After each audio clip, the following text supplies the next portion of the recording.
Alors, je suis vraiment très heureuse d'être ici pour cet événement We Are the Future in Tech, un événement qui me tient particulièrement à cœur. Je suis Karen Fortin, je dirige 2050 Now la maison. C'est une initiative du groupe Les Écoles Parisiens qui consiste à accompagner les entreprises dans leur transformation durable. À la maison, nous aimons nous définir comme la maison des nouveaux modèles. Mais encore, pour construire, imaginer ces nouveaux modèles, on a besoin de plus de femmes dans les métiers de la tech, dans les métiers du numérique et dans les sciences. Car vous le savez, c'est la diversité qui va façonner nos modèles de demain, notre société, l'innovation et les entreprises. Alors aujourd'hui, vous êtes 90 jeunes filles étudiantes et 40 professionnels qui sont venus partager leur expérience. Et je tiens à prendre un instant pour remercier l'ensemble de personnes qui sont ici aujourd'hui à nos côtés. Merci de votre présence et pour votre engagement. L'ambition de cette matinée, c'est de montrer aux jeunes filles la diversité des parcours possibles. Lorsqu'on choisit les maths, la science ou la technologie, il n'y a pas qu'un seul chemin, il n'y a pas un parcours idéal. Les métiers de demain ne sont pas encore inventés. Ils n'existent pas tous encore. Mais ce qui est sûr, c'est que les maths ouvrent des portes et permettent plus de choix, plus d'opportunités et plus de liberté. Je voulais aussi vous partager un conseil personnel. Le conseil que j'ai envie de donner aujourd'hui aux jeunes filles qui sont ici présentes, c'est n'ayez pas peur de vous tromper. Personnellement, je viens d'une culture anglo-saxonne où l'échec fait partie de notre culture, de notre apprentissage. Je vous invite donc vraiment à oser tester, essayer, vous tromper et recommencer. C'est comme ça qu'on progresse. Et surtout, ne laissez jamais la peur ou l'autocensure limiter vos ambitions. Les maths et la science, ce n'est pas réservé qu'à une élite. C'est accessible à toutes, à condition de vouloir apprendre, d'être curieux et de travailler. Nous sommes aujourd'hui à la 3e édition de We Are the Future in Tech et j'en suis vraiment très fière. Pour ouvrir cette matinée, je vais inviter à mes côtés sur scène Lucie Jagou, directrice des projets chez les Intrépides de la Tech, et Alain Pereira, de la délégation régionale académique au numérique éducatif. Chère Lucie, Alain, je vous invite à me rejoindre sur scène. Donc cet événement s'inscrit effectivement dans le cadre de la semaine de la NSI, donc NSI pour numérique et sciences informatiques. C'est une semaine qui est un temps fort et qui est dédiée donc à la découverte des métiers du numérique et qui invite chacune et chacun d'entre vous à explorer un champ professionnel qui est en pleine évolution. Un objectif important de la semaine de la NSI, c'est également de renforcer l'attractivité des formations et des métiers du numérique et de l'informatique, notamment pour les filles. Et vous l'avez dit précédemment, c'est un objectif que nous poursuivons dans le cadre de cette semaine, mais bien évidemment dans le cadre de l'année scolaire. Alors ce matin, nous avons le plaisir d'accueillir des élèves de toute la région académique Île-de-France. Pour l'Académie de Versailles, nous avons les élèves du lycée professionnel de Prony. Où êtes-vous? Parfait, vous êtes un fou. Nous avons les élèves du collège de Denis Diderot de Deuil-la-Barre. Je sais pas les doigts qui se lèvent, c'est parfait. Pour l'Académie de Créteil, sont présents des élèves du lycée international François Ier, qui sont encore dans le métro. Ils vont pas tarder à arriver, c'est parfait. Nous les attendons de pied ferme. Et le lycée Pauline Roland. Oui, quelques élèves sont là. Pour l'Académie de Paris, sont présents des élèves du collège Jean Moulin. Ok. Et du lycée Paul Valéry. En nombre. Parfait, donc merci à toutes et tous pour votre présence ce matin. Vous allez pouvoir découvrir un certain nombre de métiers, pouvoir échanger avec des professionnels du numérique. Nous savons que ces métiers recrutent, donc c'est le moment de poser vos questions, d'imaginer votre avenir, vos perspectives futures et pourquoi pas de choisir les bonnes filières dans vos formations à venir. Donc, je vous souhaite à toutes et à tous une matinée riche en échanges, en découverte Et n'hésitez pas à poser toutes les questions que vous avez en tête et pourquoi pas à imaginer votre avenir, qu'il soit peut-être numérique dans votre profession future. Qu'est-ce qu'on fait, nous, les intrépides de la tech? Ce qui est important à avoir en tête, c'est que c'est un collectif. Donc on fait, c'est porté par la Fondation Simplon, mais c'est aussi avec d'autres acteurs, d'autres associations, d'autres collectifs. On porte toute l'année des actions pour encourager les élèves et les filles en particulier à s'intéresser au métier du numérique, de la tech, et à envisager en fait ce secteur-là comme un choix d'orientation. Concrètement, sur le terrain, on propose des ateliers de 2 heures dans les collèges, les lycées, mais aussi un peu en primaire, sur des thématiques autour de la tech. Ça peut être le code informatique, l'intelligence artificielle, la cybersécurité. On a aussi développement d'applications, jeux vidéo. Et on fait ça toute l'année. Et on a aussi la chance, avec nos partenaires, d'organiser des temps forts comme aujourd'hui, vraiment de rencontres entre des professionnels de la tech, du numérique, mais aussi des sciences, et des jeunes filles de collège, lycée qui sont, comme vous, en pleine phase de réflexion sur les choix futurs d'orientation.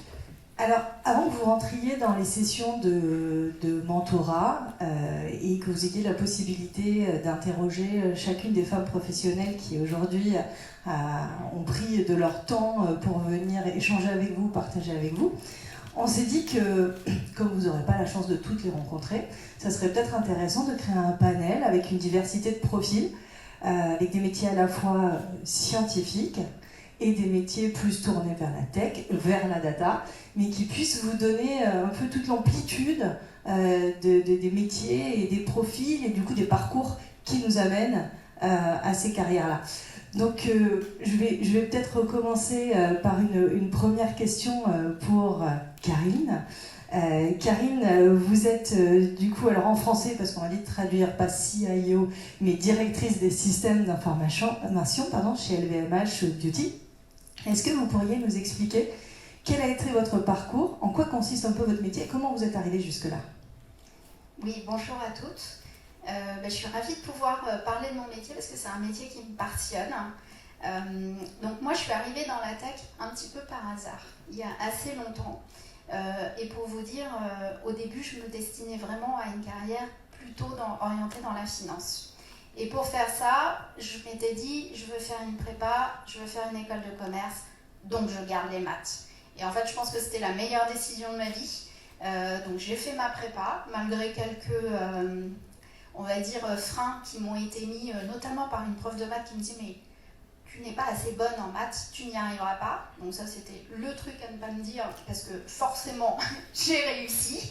Je me suis battue, j'ai fait mon école de commerce et j'ai commencé en finance. Et puis en fait, au bout de 2 ou 3 ans, j'ai eu l'opportunité de travailler pour un projet tech. Alors sur les métiers de la finance, mais dans la tech. Et en fait, je me suis dit, ah oui, mais c'est ça que je veux faire en fait.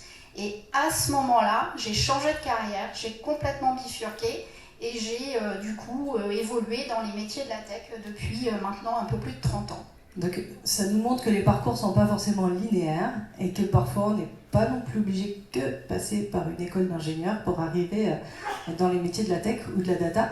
Giovanna, toi, je crois que tu as plongé dedans il y a très longtemps, hein, oui. Dès les débuts, puisque tu as commencé vraiment par des computer science, et pas en France d'ailleurs, en Italie.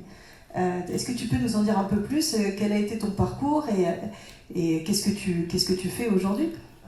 Donc aujourd'hui, effectivement, je suis directrice. Tu peux le dire en anglais si j'ai un Je suis directrice d'une équipe d'ingénieurs chez Meta, donc Facebook, Instagram pour qui connaît.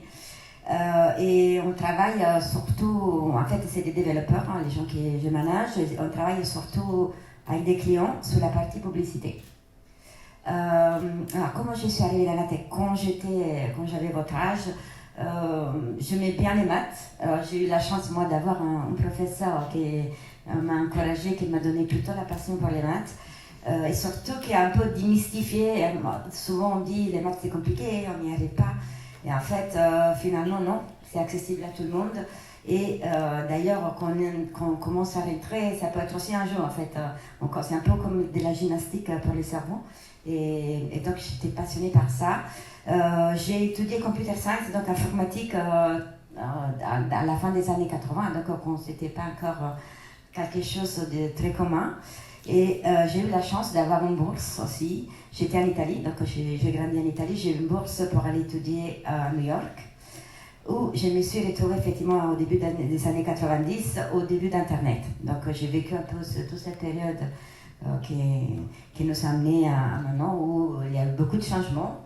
Et j'étais aussi entrepreneur, donc j'ai fondé ma propre société jusqu'à arriver en France pour des autres raisons. Et j'ai pas mal travaillé dans les startups, d'ailleurs avec Florence. Et Meta, c'est maintenant ma dernière mission. Et ce qui est intéressant, c'est de voir que justement, on peut travailler dans des très petites entreprises, des très grosses entreprises, et on peut faire ses études en Italie, finir à New York et revenir en France. Donc tout ça, ce sont aussi des carrières qui permettent d'avoir des profils internationaux. Fabienne, donc vous représentez la science au travers de votre métier. Est-ce que vous pourriez expliquer en quoi ça consiste, directrice des programmes cliniques dans un laboratoire biopharmaceutique? Oui, bonjour à tous. Effectivement, aujourd'hui, je travaille en tant que directrice de programme clinique. Donc, depuis le Covid, tout le monde sait ce que c'est que la recherche clinique, donc ça, je suis ravie. Donc, nous développons des médicaments dans Ipsen, c'est une petite industrie pharmaceutique qui travaille dans plusieurs domaines, dont la neurologie. Moi, je travaille en neurologie. Donc, ce qu'on fait, c'est qu'on développe des molécules en espérant, encore les testant sur soit des volontaires sains, soit des patients déjà malades. On va démontrer que la molécule qu'on teste est efficace et peut arriver sur le marché comme nouveau traitement pour les patients. Donc du coup, moi, mon parcours a été scientifique et quand j'avais votre âge, ce qui m'a décidé à passer dans un parcours scientifique, c'était mon amour de la chimie principalement, et donc j'ai fait plutôt des études de chimie. Et j'aimais beaucoup ce type d'études, notamment parce que j'ai toujours aimé cuisiner. Et la chimie, c'est quoi sinon des grosses recettes de cuisine. Donc je me suis dirigée vers ce type d'études, et puis un petit peu naturellement, en suivant le parcours, je suis allée à l'université, où j'ai eu, à l'époque ça s'appelait une maîtrise, un DEA, puis j'ai commencé une thèse que je n'ai pas achevée. Et ce que je voudrais surtout vous dire, c'est que j'ai redoublé. Et ça, c'est pas grave. Ça n'empêche pas de continuer. Et quand on est vraiment déterminé et passionné, je pense que c'est quelque chose qu'on peut tout à fait faire. Donc aujourd'hui, ça fait 30 ans que je travaille dans la recherche clinique et je suis toujours aussi intéressée par ce que je fais. Et vous avez vu les choses évoluer avec justement l'arrivée de nouvelles technologies et du numérique dans votre métier? Absolument. Donc comme je ne suis pas un perdreau de l'année, c'est vrai qu'au fur et à mesure de ma carrière, on est allé de plus en plus sur des solutions. Alors d'abord l'émergence d'Internet, un peu comme ce qu'on a décrit auparavant, et puis les bases de données, aujourd'hui l'intelligence artificielle. Donc de plus en plus, comme mon travail, c'est de travailler avec des données, on récupère les données des patients, c'est quelque chose qui a pris de plus en plus d'importance et surtout qui a changé de forme. Donc on est passé sur des données qu'on recueillait sur des morceaux de papier en gros, à des gros systèmes maintenant intelligents qui peuvent manipuler les données et en sortir des résultats. Merci. Ça nous fait une très bonne transition sur la donnée groupe chez BNP. Qu'est-ce que vous pouvez expliquer, Katarzyna, votre métier? Donc moi c'est un peu pareil, je n'ai pas grandi en pensant que je serais dans la tech un jour. J'ai fait les bacs L en Pologne, en polonais, et puis j'ai décidé de déménager en France.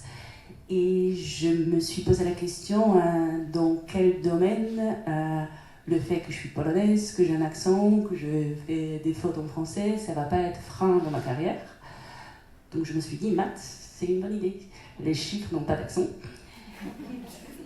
Du coup, j'ai refait le bac de maths et j'ai ensuite fait les études d'économie et la finance. Mais j'ai commencé dans la finance, mais pas du tout dans la tech. J'ai fait la conformité et inspection générale. Inspection générale, c'est l'audit à l'international, où c'est un métier très exigeant, où on apprend beaucoup, on voyage beaucoup, mais on fait beaucoup de métiers, on apprend énormément. Et après, cette opportunité qui s'est présentée pour aller dans la tech. Ma première action, c'était de dire non, parce que je n'ai jamais travaillé dans la tech. IA, je la connais un tout petit peu, mais un peu comme tout le monde. Et après, j'ai décidé que finalement, c'est une bonne décision, que tech, la data, c'est le futur, parce que le futur dépend vraiment dans les grandes entreprises, dans la finance, dans l'automobile, partout en vrai, de comment on comprend et maîtrise la data. Donc j'ai décidé de prendre cette position de directrice des opérations dans l'équipe groupe Data Office de BNP Paribas, où on gère la stratégie de la donnée, la qualité de la donnée et stratégie de l'IA pour les groupes. Et j'étais pas prête du tout. Et donc vous avez rencontré quelques obstacles?